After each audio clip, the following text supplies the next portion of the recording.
Good morning, live from New Delhi. You're watching DD India News Hour, India's voice to the world. I'm Shubhendu Ghosh, coming up in the next hour. All existing valid visas issued by India to Pakistani nationals stand revoked from today. Medical visas issued to Pakistani nationals will be valid only till 29th April. Donald Trump questions Putin's desire for peace after meeting Zelensky at the Vatican. Says he fears Putin is tapping him along with Russia's strikes on civilian areas. Floats tougher Russia sanctions. Fire rages after suspected chemical blast at Iran port. Death toll rises to 14, around 750 injured. President Pezeshkian orders investigation into the situation. Prime Minister Narendra Modi to share his thoughts in Mann Ki Baat program.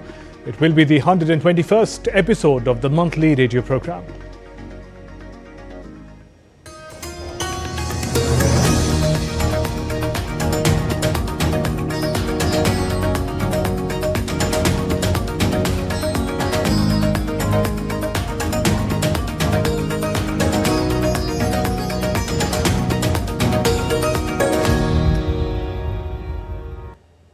All existing valid visas issued by India to Pakistani nationals stand revoked from today. The move comes in the wake of the terror attack in Jammu and Kashmir's Pahalgam that claimed 26 lives and left many injured. In total, 219 Pakistani nationals and 392 Indian nationals have crossed the Atari-Wagah border by Friday evening. India has revoked all existing visas issued to Pakistanis except long-term visas, diplomatic and official visas with effect from Sunday. All medical visas issued to Pakistani nationals will be valid only till 29th of this month. No new visas will be issued in the revoked categories. And DD India correspondent Gurmeet Singh joins us live from the Atari border. Gurmeet, deadline for cancellation of visas for Pakistani nationals today. Can you describe for us what is the scene like at Atari border and what happens to those who don't leave by today?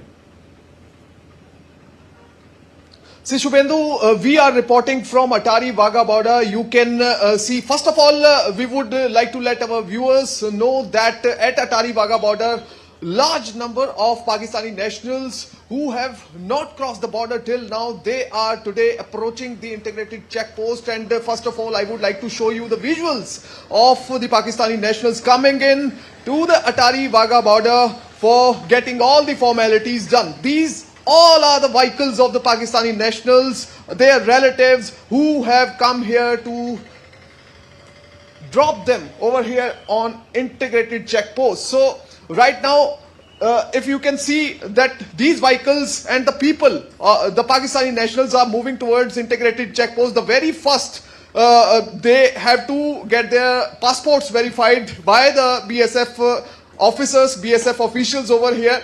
And after that, they would move towards the integrated checkpost on the left side of this road. And then their documents are being verified and then they would cross the border. Right now, it's 10 a.m. in the morning. So the office has just opened up and started the working. So today, it is expected that large number of people, large number of Pakistani nationals would cross over the border today.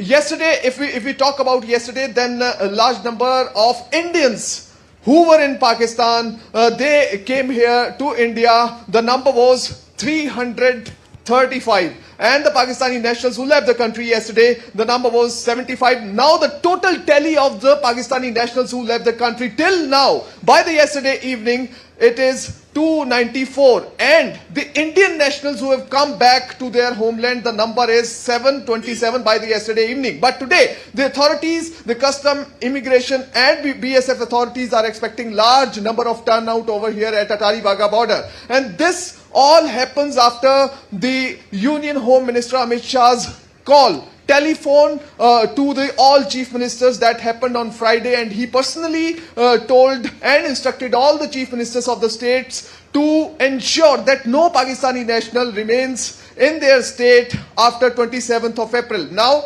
after that, all the states are ensuring, the local administration, the police administration, they are ensuring that no Pakistani national remains in their area, and they are being told to approach the integrated checkpost.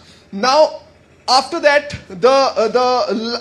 since today is the last day, so today it is expected that by 1 p.m. large number of Pakistani nationals who are left in India, they would leave and exit the country by today afternoon. Since this office works by 4 p.m. in the evening, and the whole process of the processing of the documents, that takes almost 1 to 2 hours. So all the Pakistani nationals are advised to come here maximum by 1 p.m. and show their documents after that, so that their crossing over the border can happen by today. And as far as other visas are concerned, medical visa that you have already discussed, the last day to exit the country is 29th of April. But right now, by today only, we have seen a lot of people who have come here to get themselves treated. They are leaving the country, so that at the last moment, there is no hush up, there is no problem. So a large number of people who have come on the medical visa, they are also leaving the country. Now only and only diplomatic visa and long-term visa holders are allowed to be in the country, and the medical visa holders can remain by 29th of April. Right. Also, Gurmeet, if you can give us some insight, a little more on the process that is being undertaken as the Pakistani nationals are leaving from the Indian side and Indians are coming in. See, the whole process is like the Pakistani nationals who are coming.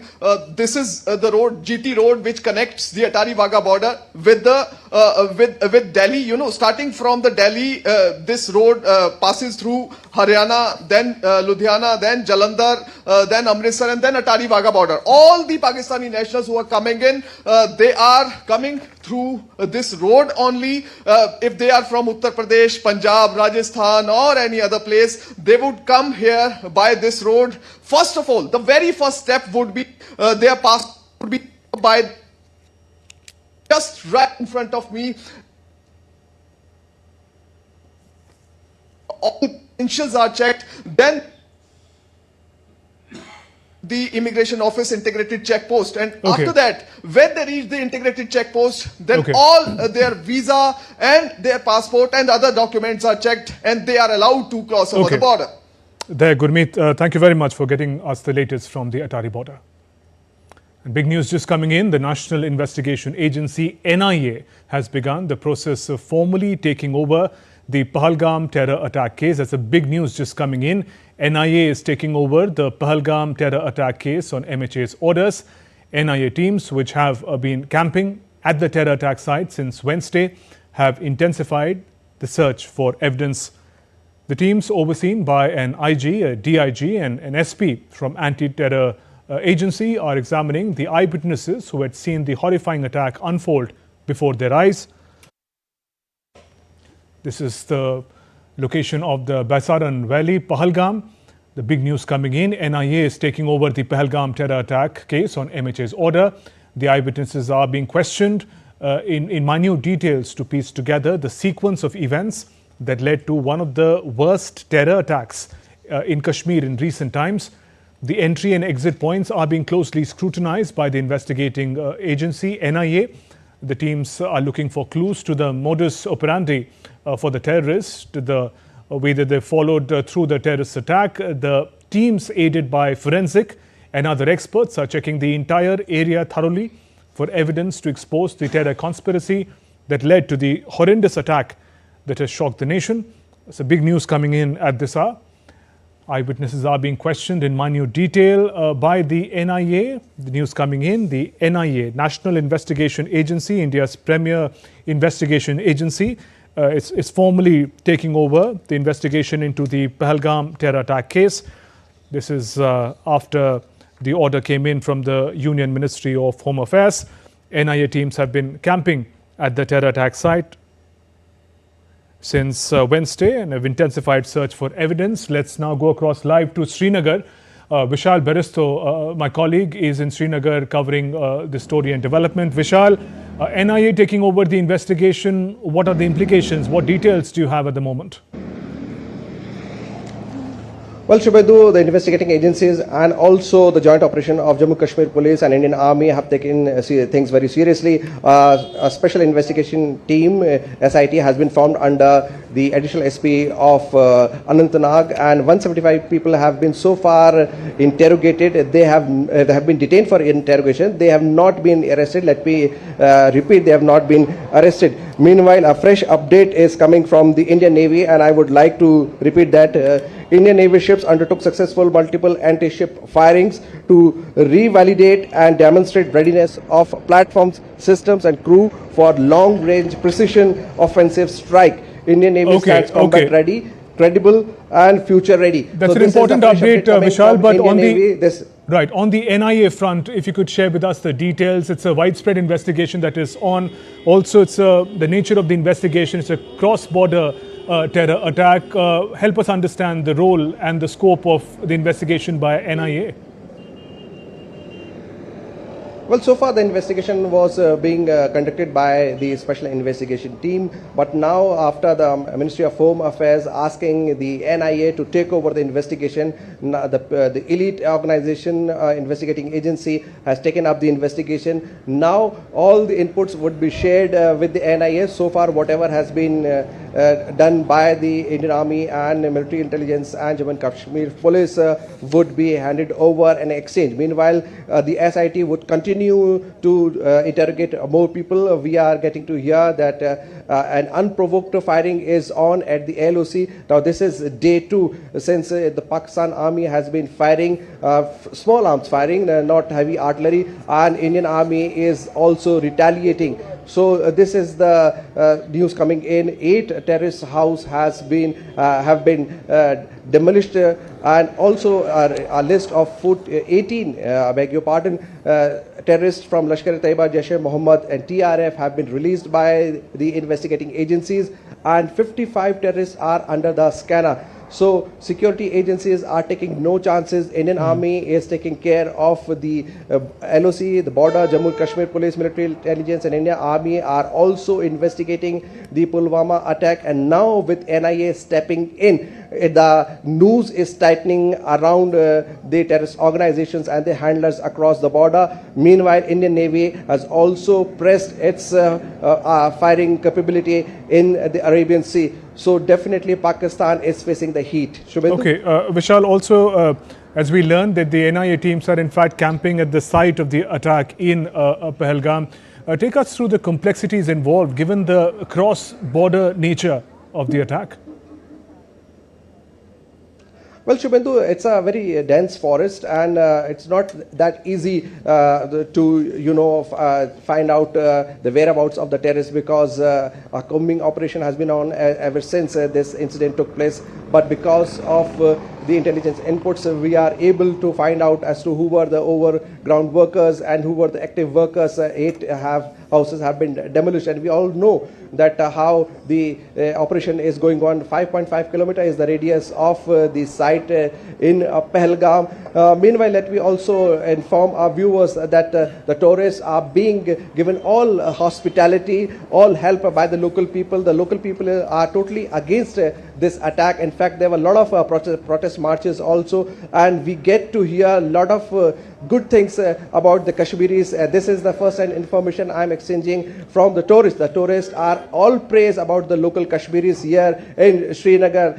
All possible help is being provided by the local Kashmiris, by the hoteliers, by the restaurant owners, and I'm here at the Dal Lake here by the Shikarawalas also. They are saying it's a direct attack on our economy, on our livelihood, and we all stand against this inhuman attack against humanity. Shubhendu? You're talking about the locals, Vishal. Can you give us a sense of how normal life is affected in Kashmir in the aftermath of the massacre?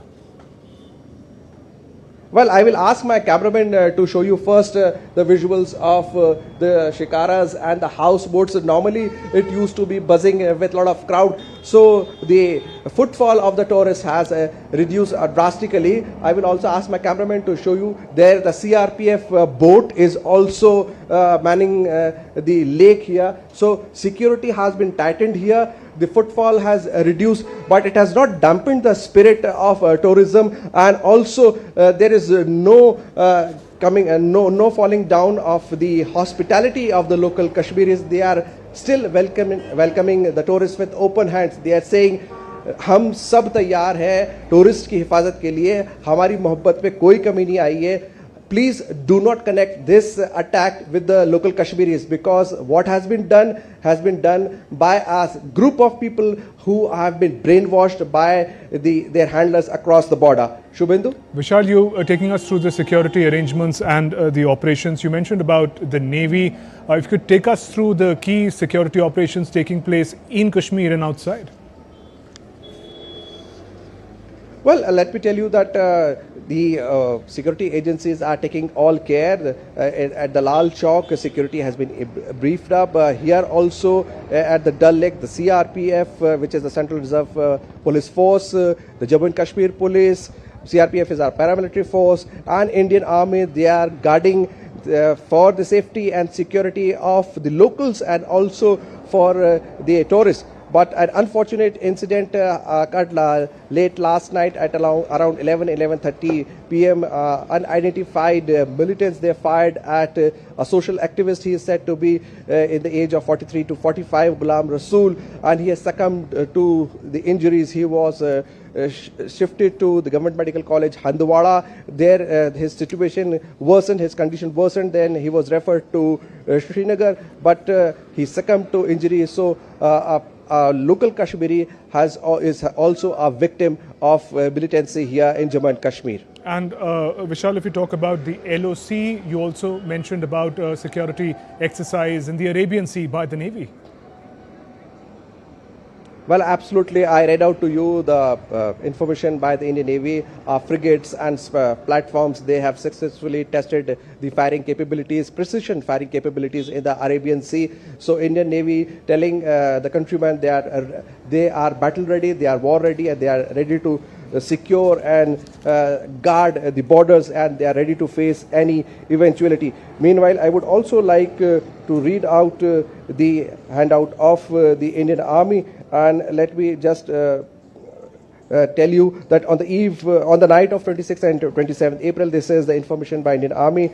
Pakistan Army Post initiated unprovoked small arms fire across the LOC line of control in areas opposite to Tumari Gali and Rampur sector. So this is day 2, and different posts at the LOC have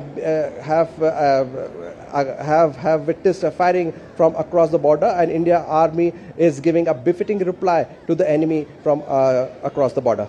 There, Vishal, thank you very much for joining us with all those updates and details from Srinagar.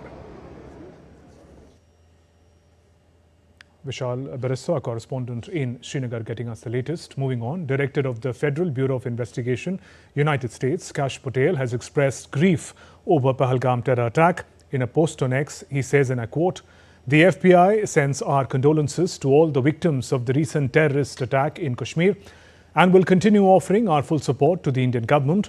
This is a reminder of the constant threats our world faces from the evils of terrorism. Pray for those affected. Thank you to the men and women of law enforcement who answer the call in moments like these." Members of South Africa's Indian diaspora have also come together in a show of solidarity, holding a special event in response to the deadly attack in Kashmir earlier this week. DD India correspondent Nazneen Ismail reports. Members of the Indian diaspora, together with South African Indians, gathered here at the Consulate General of India in Johannesburg to honor the victims of the recent Kashmir attack. The gathering was a moment of silence, reflection, and unity. On behalf of the government and people of India, we extend our heartfelt gratitude to all the distinguished guests, members of the Indian diaspora, and friends of India who have joined us here today in a show of solidarity during this difficult time. We are gathered here to express our profound condolences to the victims of the heinous terrorist attack that occurred on 22nd April 2025 in Jammu and Kashmir, India. Our thoughts and prayers are with the families who lost their loved ones, and we pray for the swift and full recovery of those who were injured. Attendees came to pay their respects, gently placing flowers and lighting candles in front of photographs of the victims, a quiet, heartfelt tribute to lives lost too soon. In the soft glow of candlelight, sorrow met solidarity as each flame whispered a prayer for peace. Our real prayer from my heart, hopefully to all of yours, is that you should have the strength and the courage to deal with this loss, and that Hashem should bless all of us with a world of peace, with a world without such evil and without such wickedness. The world is standing by with India, but India must take appropriate steps. Not necessarily war, but they will have to take steps. However, there is one thing I want to mention. Out of the 29 people that were killed, there was one person there. He was a Muslim gentleman, and one would never know how many lives he must have saved when he tried to stop the perpetrators in stopping their nonsense and to leave the innocent people alone. They pushed him aside and shot him dead. So one can never understand how many lives he must have saved as well. Wherever it may be and in whichever country, we do not wish for these organizations to hijack communities, to hijack religions, and to speak on behalf of people that they don't know themselves. And we find today that as we symbolically come to mark a time of respect for the souls that have passed, and that the world has to push more forward towards the path of peace. As tensions rise in South Asia, events like these remind us of the humanity that bind people across continents. For DD India, South Africa, Johannesburg, I'm Nazneen, reporting on a community that stands together for peace across borders and beyond tragedy. Moving on, President Draupadi Murmu and Union Minister of Parliamentary Affairs Kiran Rijiju have arrived in New Delhi after a visit to Vatican City. During their two-day visit, they attended Pope Francis's state funeral, offered condolences on the behalf of government and people of India. Pope Francis passed away at the age of 88 at his residence in Vatican's Casa Santa Marta on April 21st. He was the first Latin American pontiff to lead the Roman Catholic Church after taking over from Pope Benedict on March 13, 2013. President Draupadi Murmu paid tributes to Pope Francis at Basilica of St. Peter's in Vatican City and attended the funeral mass of Pope Francis at St. Peter's Square along with other dignitaries from around the world. Marking a major step towards strengthening India's electronics manufacturing ecosystem, India's Electronics and Information Technology Minister Ashwini Vaishnav launched guidelines and portal for electronics component manufacturing scheme on Saturday. The minister outlined the government's clear strategy for electronics manufacturing. He emphasized that finished goods make up to 80 to 85% of the value chain, highlighting the significant scale achieved in electronics manufacturing. Vaishnav highlighted the establishment of a complete ecosystem for electronics manufacturing across India and announced that electronics component manufacturing scheme has a strong pipeline of projects awaiting approval, marking the start of India's rapid growth as a global electronics hub. The minister also spoke about India's advances in AI and data-driven solutions. The India Met Department has forecast a severe heat wave in northern India over the next 4 days. Temperatures in several parts of the region are expected to rise significantly, with intense heat and dry winds likely to affect daily life. Meanwhile, coastal areas are predicted to experience oppressive humidity, adding to the discomfort. The department has advised people to take precautions, including staying hydrated and avoiding prolonged exposure to the sun. Authorities are also monitoring the situation to ensure safety and provide timely updates as the heat wave progresses. Prime Minister Narendra Modi will share his thoughts with people of the country and abroad in his Mann Ki Baat program on All India Radio today. The program will be the 121st episode of the monthly radio program. It will be broadcast on the entire network of Akashvani and Doordarshan, the AIR News website and the News on Air mobile app. It will also be live streamed on the YouTube channels of AIR News, DD News, PMO and the Information Broadcasting Ministry. Akashvani will broadcast the program in regional languages immediately after the Hindi broadcast. Let's now take a look at other stories making news today.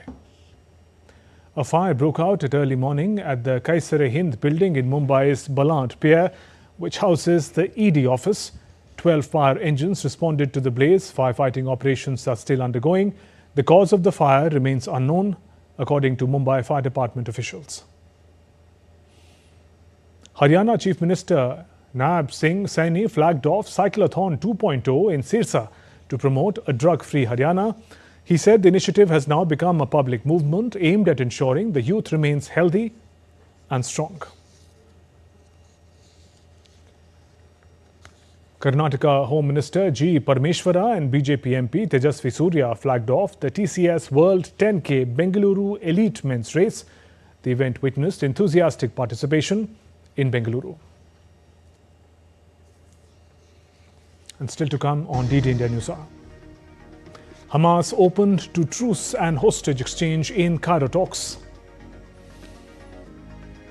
Canada's Carney leads the liberal resurgence amidst Donald Trump's tariff threats.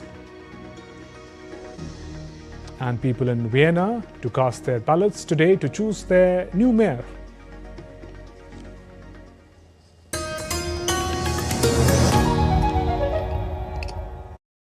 Bharat welcomes the world to a new era of creativity. Waves World Audio-Visual and Entertainment Summit as Mumbai hosts the global stage for creativity and innovation. Connecting creators through Creatosphere, where emerging voices rise.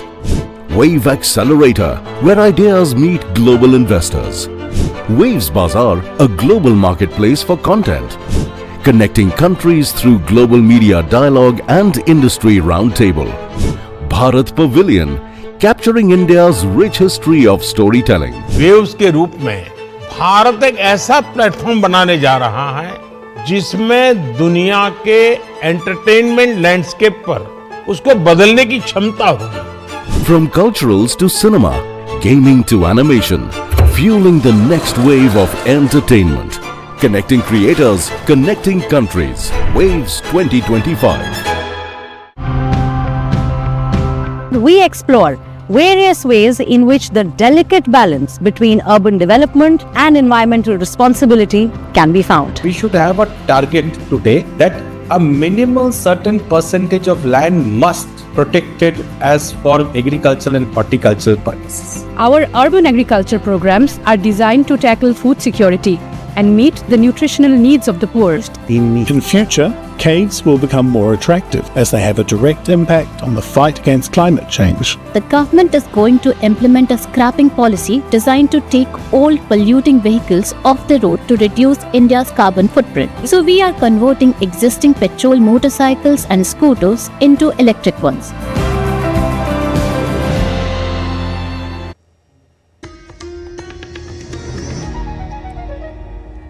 Welcome back. You're watching DD India News Hour. I'm Shubhendu Ghosh. All existing valid visas issued by India to Pakistani nationals stand revoked from today. Medical visas issued to Pakistani nationals will be valid only till 29th April. Donald Trump questions Putin's desire for peace after meeting Zelensky at the Vatican. Says he fears Putin is tapping him along with Russia strikes on civilian areas.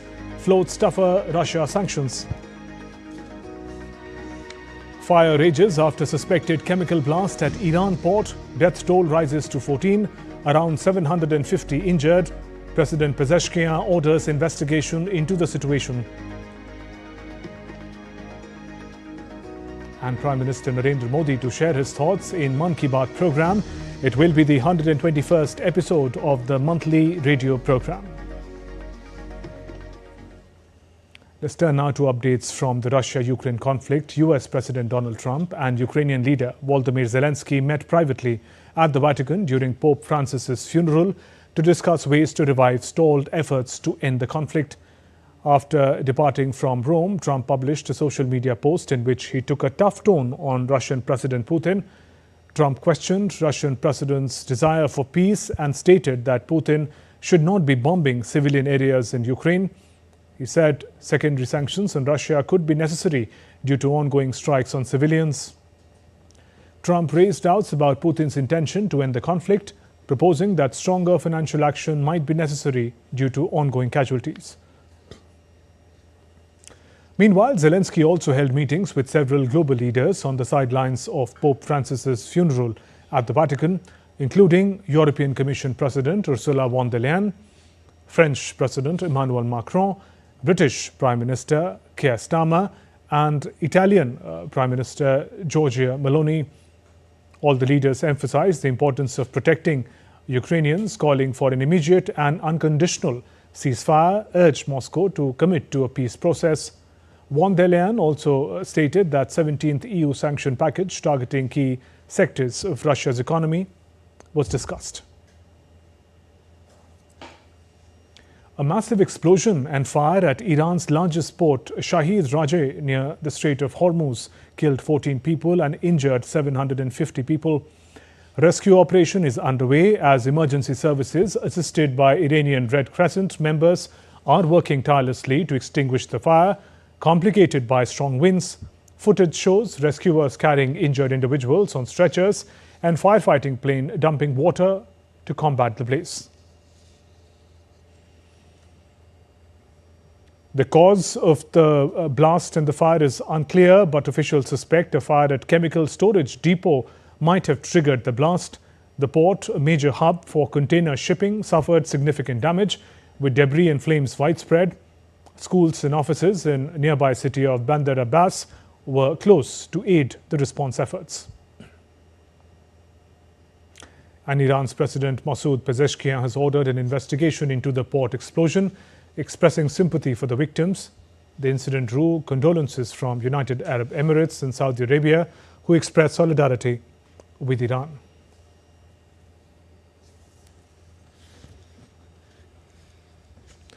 In other developments, the third round of nuclear talks between United States and Iran were held on Saturday after hours of discussions. The fourth round of talks are likely to be scheduled for next week, according to the Oman FM, provisionally on 3rd of May. Let's tell you how the talks navigated between both the competing sides and what transpired at Saturday's third round of talks. Indirect talks between Iran and the United States aimed at resolving a decades-long nuclear dispute have ended in Oman, Iranian state media reported, while US President Donald Trump is hopeful in clinching a new pact that would block Iran's path to a nuclear bomb. Iranian Foreign Minister Abbas Araghchi and Trump's Middle East envoy Steve Witkoff held talks in Muscat through Omani mediators for around 6 hours, a week after a second round in Rome that both sides described as constructive. Omani Foreign Minister Badr al-Busaidi said talks would continue next week with another high-level meeting provisionally scheduled for May 3rd. Meanwhile, Iranian Foreign Minister Abbas Araghchi expressed satisfaction over the progress and pace of nuclear talks with the US. The negotiations this time were much more serious than before. Tehran is willing to negotiate some curbs on its nuclear work in return for the lifting of sanctions. However, ending or surrendering its enriched uranium stockpile are among Iran's non-negotiables.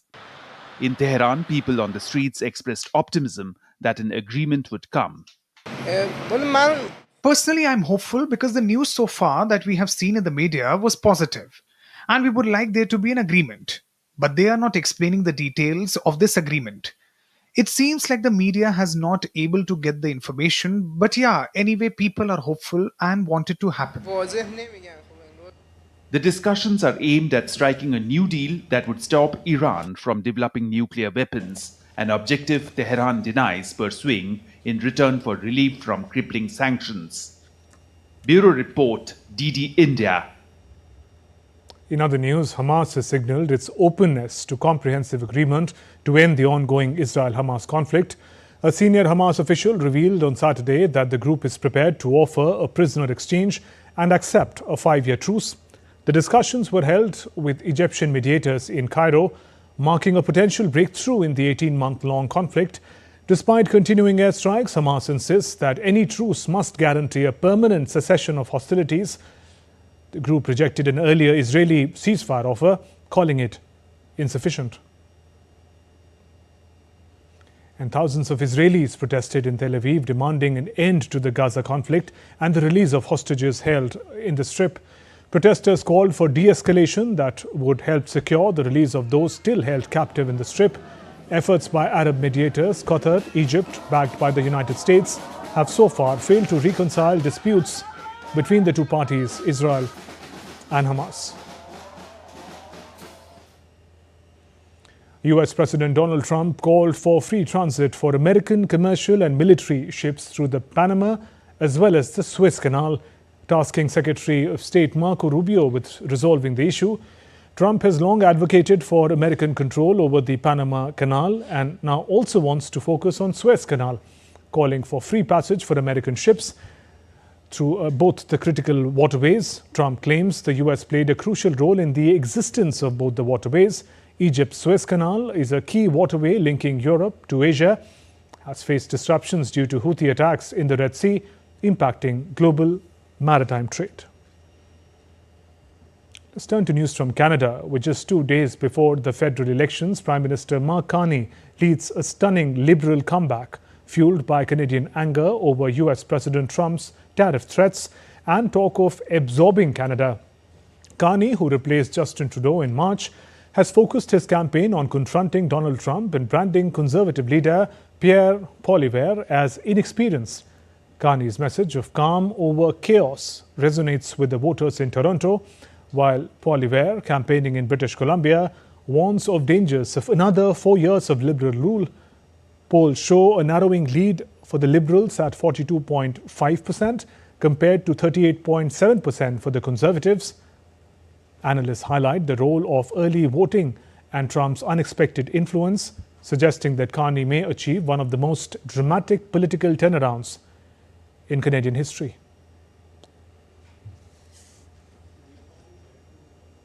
Now we get you more details on the key parties and the electoral contest and system of Canada. The upcoming Canadian federal election is shaping up to be a pivotal moment in the country's political landscape. With Justin Trudeau stepping down as Prime Minister earlier this year, the Liberal Party is selecting a new leader, Mark Carney. The leadership change has injected fresh energy into the Liberals. Canada's political landscape is diverse, with several parties shaping its democracy. Let's take a look at the main ones. The Liberal Party of Canada, it's known for its centrist and progressive policies. The Liberals have been a dominant force in Canadian politics. Conservative Party of Canada, positioned on the centre-right, the Conservatives focus on fiscal responsibility and traditional values. Pierre Poilievre is the current leader.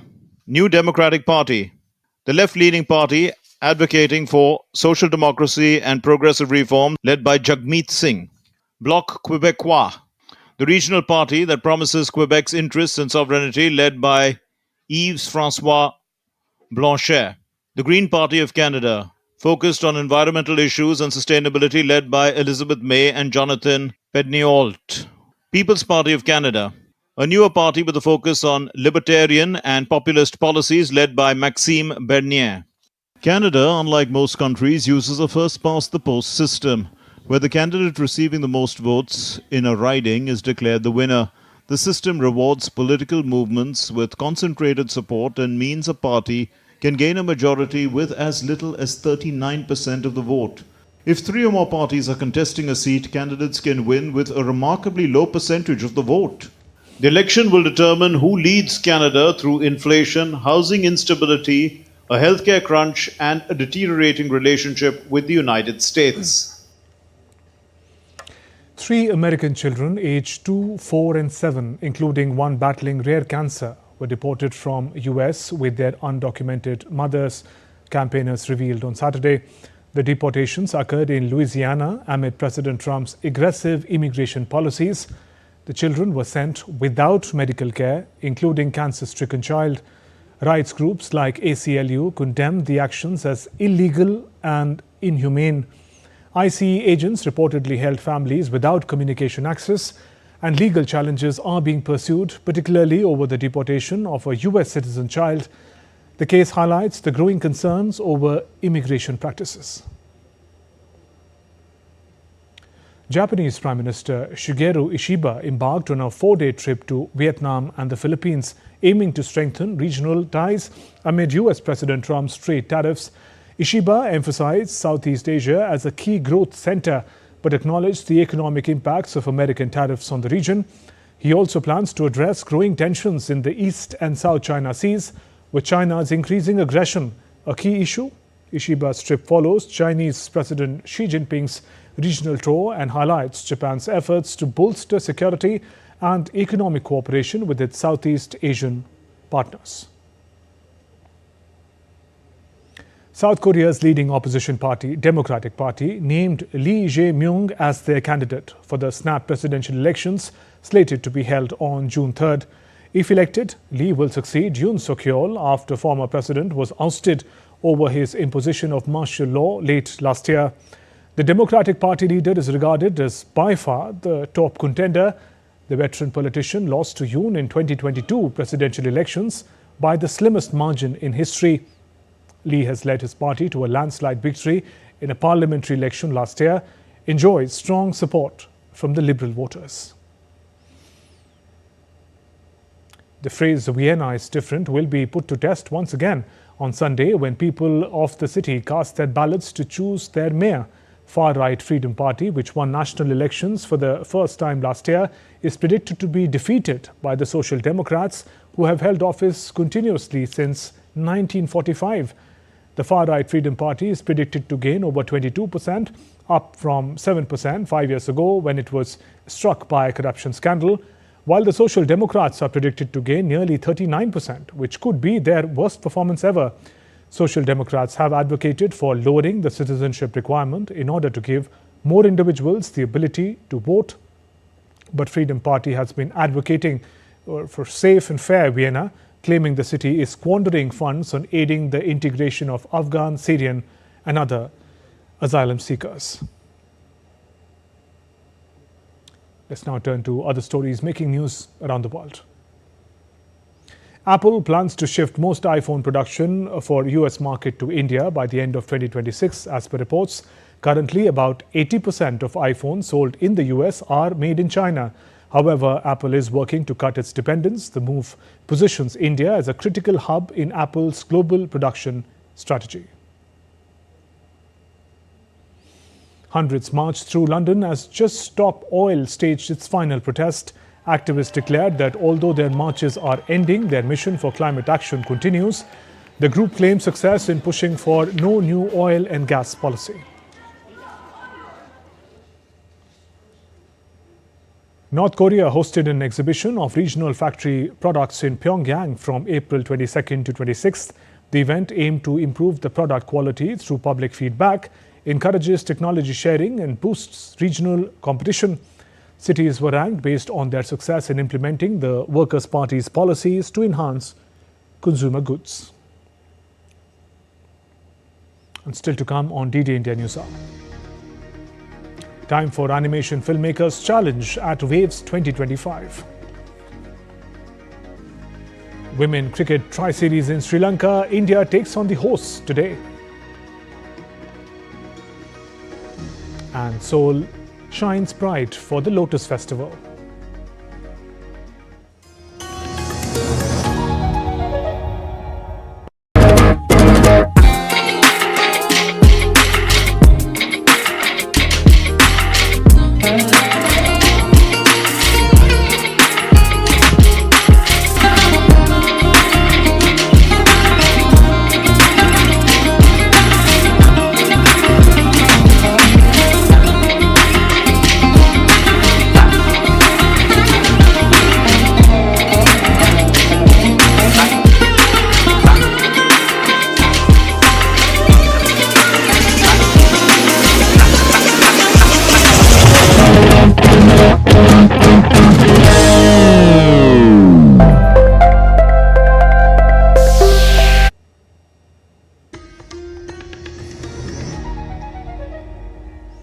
Welcome back. You're watching DD India News Hour. I'm Shubhendu Ghosh. The Animation Filmmakers Challenge is a key segment of the Waves 2025 designed to spotlight and support India's next generation of creative storytellers in the field of animation. Animation filmmaker Shweta Subhash Marathe, based in Mumbai, has been recognized as one of the top 42 finalists in the Filmmakers Challenge at the World Audiovisual and Entertainment Summit. Here's more. Shweta Marathe, a talented animation filmmaker and design educator based from Mumbai, Maharashtra, has been announced as one of the shortlisted finalists in the Animation Filmmakers Challenge. Her animated short film, Melting Shame, delves into the profound theme of abuse and the associated stigma, aiming to resonate with teenagers and young adults. So Melting Shame is an animated short film of 12 minutes and it deals with the shame associated with abuse for teenagers and young adults. And the process, it's a very personal story, and right now we've finished the screenwriting drafts and we have begun with storyboarding it and pitching it to investors, distributors, and beginning into the production of it. Shweta will pitch Melting Shame to potential co-producers and distributors as she believes the summit, supported by the Ministry of Information and Broadcasting and organized by Dancing Atoms, offers a platform for creators to showcase their work and engage with industry leaders. I think Waves is an amazing platform for creators like me. It gives us a platform to showcase our work, our projects to investors and distributors, and it's a great way where we can connect with buyers who are actually interested in our projects, and it will help us in development of this whole industry. This challenge represents India's growing ambition to become a global powerhouse in animation and digital storytelling. The Waves Animation Filmmakers Competition is a transformative platform empowering Indian storytellers for fostering innovation and global recognition in animation and VFX. With camera person Swapnil, this is Shama Mishra for DD India, Mumbai. You're watching DD India News Hour. Time now for sports. Let's talk about cricket. With Women's One-Day International World Cup just about 5 months away, India's road to glory kicks off in Sri Lanka with the tri-series against the hosts and South Africa. The 7-match tournament promises intense action featuring new faces and old rivalries. All 7 games will be held in Colombo, with the first match between India and Sri Lanka scheduled on Sunday. India's batting looks formidable, but bowling will be tested as Renuka Singh, Tita Sadhu and Pooja Vastrakar are sidelined with injuries. With a 6-match ODI winning streak and the return of captain Harmanpreet Kaur, India will look to fine-tune their combination ahead of the World Cup. The tournament will take place from 27th April to 11th May. Each team will play 2 matches against the others, and the top 2 teams will be competing in the finals. And talking about men's cricket, in IPL, the day's opening match will feature Mumbai Indians taking on Lucknow Super Giants on Sunday in an important middle-of-the-table clash at the Wankhede Stadium. Ahead of the match, Lucknow Super Giants hinted on social media that Mayank Yadav could make a comeback against Mumbai Indians on Sunday. Mumbai started their campaign slowly, losing 4 out of their first 5 matches, but have since won 4 consecutive games. On the other hand, Lucknow has lost 2 of their last 3 games, although they managed to win 3 in a row after a rough beginning. Both teams are in the middle of the points table with 5 wins each from 9 games. In the second match, Delhi Capitals will take on Royal Challengers Bengaluru at their home ground at the Arun Jaitley Stadium. Delhi, having lost only 2 of their 8 games, will aim for another win to move closer to the playoff qualifications. Meanwhile, Bangalore, currently ranked 3rd in the points table, will look to secure 2 more points to strengthen their place in the top 4. World Championship medalist Lakshya Sen, double Olympic medalist PV Sindhu will lead India's challenge at the Sudirman Cup in Xiamen city of China. India also has HS Prannoy and Anupama Upadhyay to fall back on in men's and women's singles respectively. India will compete without their premier doubles pair Satvik Sairaj Ranika Reddy, Chirag Shetty in men's double. In their absence, the onus will be on the in-form mixed doubles duo of Tanisha Crasto and Dhruv Kapila to step up and deliver the results. India will open their campaign against Denmark on Sunday. A total of 16 teams have been divided into 4 groups of 4 teams each. Each team will play 3 ties apiece in the group stage, and the top 2 teams from each group will advance to the quarterfinals. In athletics, London is preparing to submit a bid to host the 2029 World Athletics Championship as organisers announce the completion of a feasibility study. The bid, a joint venture between UK Athletics, the Great Run Company and London Marathon Events, hinges on securing €45 million in government support. If successful, it would be marking the first time London has hosting the event since 2017. UK Athletics President Dennis Lewis expressed confidence, highlighting the economic and social impact with a projected £400 million boost. They believe the event could provide lasting benefits to sports and the UK. Thousands of monks participated and paraded with colourful lanterns through the streets of Seoul. The Lotus Lantern Festival was held ahead of Buddha's birthday, with cheering crowds lining the streets.